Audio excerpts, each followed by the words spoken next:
लोगों ने कहा कि माता जानकी का सबसे बड़ा अपराध है माता जानकी रेखा के बाहर ना होती तो माता जानकी का हरण नहीं होता।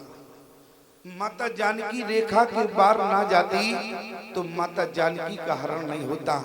लेकिन जरा विचार करना, माता जानकी ने कहा दुनिया के लोगों, यदि आज सीता रेखा के बाहर ना जाती तो कान खोलकर सुनना, भारतीय सनातन धर्म की नारी सुरक्षित जीवन में न रह पाती। और नारी को सुरक्षा देने के लिए आज जानकी एक लीला कर रही है, सीता हरण की। ईमानदारी से बताओ, जानकी को कोई हाथ लगा सकता था? आप कहेंगे ईमानदारी से लगा देता, क्यों? बोले जानकी तो पावक में है और सीता माया की है। याद रखना, जानकी भले ही माया की हो लेकिन इसके बाद भी हाथ लगाना बड़ी मुश्किल की बात थी। रावण ने जिस समय हाथ लगाया तो मन चरणों का ध्यान किया, इसके बाद ही संबंध बदल गया। आप जावे कहीं और किसी के चरणों का ध्यान करें, प्यारे संबंध बदल जाएगा। आप किसी का मुखारविंद देखेंगे, संबंध बदल जाएगा। आप चरण देखेंगे, संबंध बदल जाएगा। आप बोले कुछ नहीं है, आपके केवल दृष्टि मात्र से ही संबंध बदल जाएगा। मैं केवल एक बात आपसे कहूं, ईमानदारी से बताओ, इतने दिनों से कथा सुना, जटाई जिस समय जयंत ने माता जानकी के चरण में चोंच मारी तो किसी ने कहा कि चरण में चोंच मारी तो भगवान को चोंच तोड़ना चाहिए था कि आंख फोड़ना चाहिए था? क्यों? अपराध ध्यान देना, क्या सीता के चरणों में चोंच मारी और अपराध क्या हुआ कि सीता के चरण में चोंच मारी तो प्रयोग चोंच का किया और आंख फोड़ दी गई। ये क्या न्याय की बात है? लेकिन माता जानकी ने कहा प्रभु क्षमा करें बालक, क्षमा करें। भगवान ने कहा सीता क्षमा तो कर देते, क्योंकि माँ है जानकी और माता कभी जो है नहीं चाहती कि हमारे भक्तों को या हमारी संतान को या हमारे बेटों को दंड मिले। माता सीता ने कहा कि प्रभु माफ कर दो, मैं आपसे कहती। भगवान ने कहा कि सीता यदि हमारा अपराध किया होता तो मैं माफ कर देता, और तुम्हारा तो अपराध है तो तुम माफ करने के लिए कह रही तो कोशिश में कोई विचार नहीं। लेकिन सीता जरा विचार करो, आज जयंत ने हमारा तुम्हारा अपराध नहीं किया है तो फिर अपराध किसका किया है? जरा ध्यान देना, समझ में आ जाएगा क्यों आप फोड़ा। क्योंकि जिस समय गोस्वामी जी ने क्या कहा, सीता को ब्याह कर राजा दशरथ आए, माता कौशल्या से क्या कहा, बोले बधू लड़कनी, क्या बोले बधू लड़कनी अरि पर गरवाई और राखो नयन पलक की नाई। इसका मतलब है कि जानकी दशरथ के नेत्रों में बसी है, जानकी कौशल्या के नेत्रों में बसी है और सीता के चोंच मारी अपराध दशरथ की आंख का हो गया, इसलिए भगवान ने एक करता जाता, इसलिए आंख फोड़ा। अपराध समझ में आ गया, आंख ने किया था, क्यों? आंख का अपराध था और प्यारे इसलिए आंख फोड़ी। लेकिन जरा विचार करना, आज जिस समय में आपसे निवेदन करूं, माता जानकी ने जब आत्मनाद किया, बोली हाँ जग एक वीर रघुराया के अपराध विसार उदाया। जानकी ने कहा मुझसे कहीं ना कहीं कोई अपराध हो गया। लोगों ने कहा सबसे बड़ा अपराध था, रेखा के बाहर न जाती तो हरण न होता। जानकी ने कहा दुनिया के लोगों, ये तो मैं भी जानती हूँ, यदि मैं रेखा के अंदर रहती तो मेरा हरण नहीं होता। लेकिन जरा विचार करना, यदि मैं रेखा के अंदर बनी रहती तो नारी समाज को शिक्षा कहाँ से मिलती? कौन सी शिक्षा की बात माता जानकी कर रही है? माताओं, सीता हरण से माता जानकी तुमसे कुछ कहना चाहिए। जानकी ने कहा भारतीय सनातन धर्म की नारी, याद रखना हमारे आगे एक रेखा है, वो रेखा कौन सी है? लक्ष्मण रेखा। और तुम्हारे आगे भी एक रेखा है, रेखा कौन सी है? मर्यादा की रेखा। और मानो माता जानकी ने कहा कि भारतीय सनातन धर्म की नारी यदि मर्यादा की रेखा के अंदर रहेगी तो वो सुरक्षित रहेगी, अन्यथा उसका हरण हो जाएगा। इसलिए मर्यादा की रेखा के बाहर नहीं जाना। सीता रेखा के बाहर गई तो सीता का हरण हो गया। लेकिन जिस समय लोगों ने कहा माँ आज तुम यदि रेखा के बाहर ना जाती तो तुम्हारा हरण ना होता, जानकी ने कहा जरा विचार करो मैं किस कुल की कुलवधू, बाहर जाने का कारण बता रहे हैं जो जानकी पर अपराध लगा। सीता ने कहा जरा विचार करो मैं किस कुल की कुलवधू हूँ। लोगों ने कहा कि आप रघुकुल की है। बोले रघुकुल में हरिश्चंद्र जैसे राजा हो गए, विश्वामित्र जैसे महात्मा मांगने आए लेकिन देने से इनकार नहीं किया। और आज भला मैं यदि देने से मना कर दूं तो मेरे रघुकुल की कीर्ति को धब्बा लग जाएगा, रघुकुल की कीर्ति कलंकित हो जाएगी। ये अपनी रघुकुल की कीर्ति को बचाने के लिए माता जानकी रेखा के बाहर।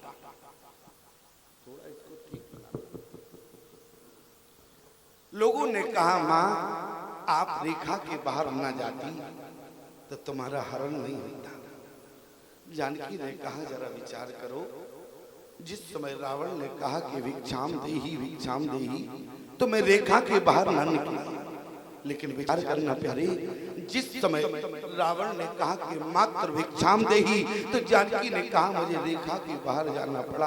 अब आप लोग विचार करना क्यों? बोले पुत्र को पुत्र हो सकता है लेकिन माता को माता नहीं हो सकती। और वो भी एक पुत्र ने क्या कहा, बोले मात्र भिक्षाम देही।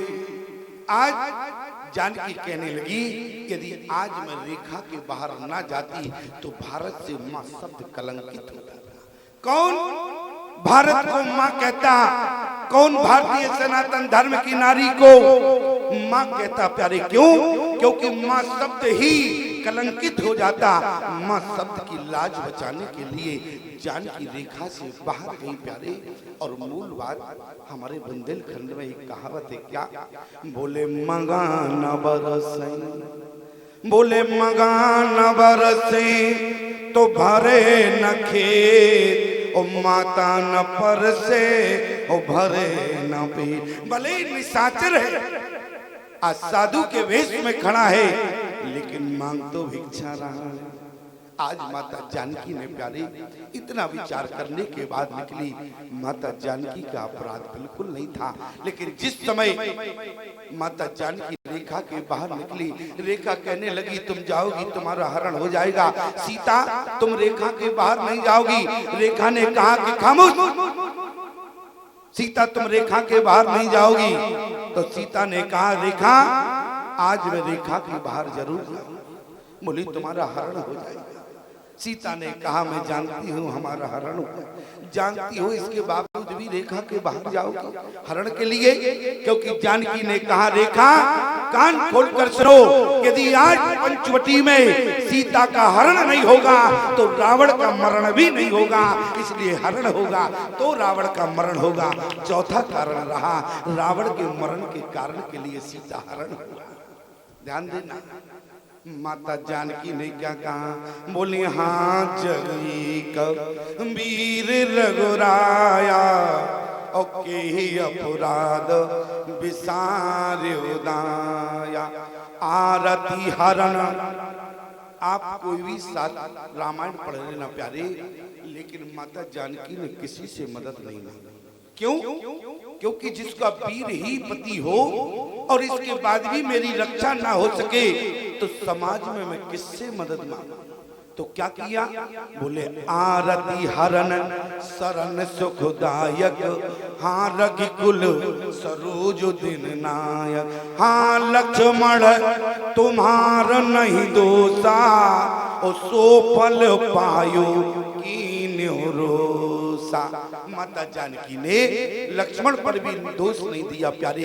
और जहाँ समाज की बात आई तो क्या कहा? बोली विपत्ति मोरी को आरी पर वही सुनावा, अपरो दास चेहरा सब खावा। जाके हमारे पति राम को सूचना दे देना। लेकिन याद रखना इसके बाद भी समाज का कोई प्राणी राम को सूचना देने नहीं गया। माता जानकी की रक्षा के लिए कोई नहीं आया। किसी ने कहा जब माता ने पुकारा नहीं तो कौन माँ की रक्षा करता। लेकिन याद रखना प्यारे, जिस समय लक्ष्मण जाने लगे तो लक्ष्मण ने क्या कहा था, बोले बन दिस देव सौंप सब काऊ। अरे सीता की रक्षा का भार सौंपा गया। लेकिन इसके बाद सीता की रक्षा के लिए कोई आया। अरे जानकी ने भले ही न पुकारा हो, लेकिन सौंपने वाले तो लक्ष्मण थे, तो तुम्हें रक्षा करना चाहिए। समाज में इसके बाद भी समाज का कोई प्राणी नहीं आया, याद रखना। और सिद्धांत क्या कहता है, यदि किसी की बहू बेटी प्रतिष्ठा का हरण हो रहा हो और हम आंख बंद करके देखते रहे, क्या ये सिद्धांत कहता है? सिद्धांत कहता है यदि तुम रक्षा नहीं कर सकते तो कम से कम थाने पर जाके सूचना तो दे सकते। लेकिन इसके बाद भी कोई माई की लाल नहीं था जिसने सूचना राम को दी। माता जानकी ने क्या कहा, बोली बेपति मोरी को आरी पूर्व ही सुनावा और पुरोडास चहि रास खां।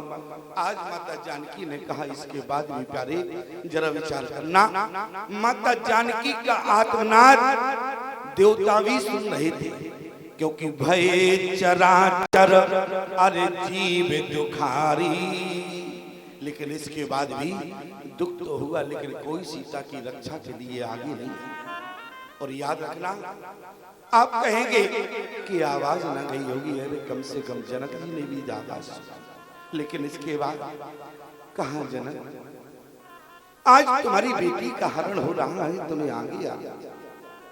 अरे जिस दिन सीता को तुमने विदा किया तो सिए बिलो को धीरता भागी और रहे कहावत परम विरागी।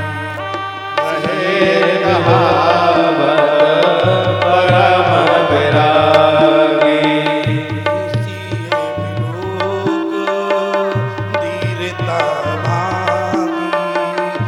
सिए बिलोक धीरता भागी, रहे कहावत परम विरागी। कहे कहावत परम विरागी। आज जब तुम सीता को विदा कर रहे थे, तब तक तुम्हारे नेत्र से अश्रु की धारा लगता था कि जनक का हृदय फट गया। लेकिन आज तुम्हारी बेटी का हरण हो रहा, तो आज तुमको आना देखत ही सिए मूर्ति को निज अंग विसूरत खोवन लागे।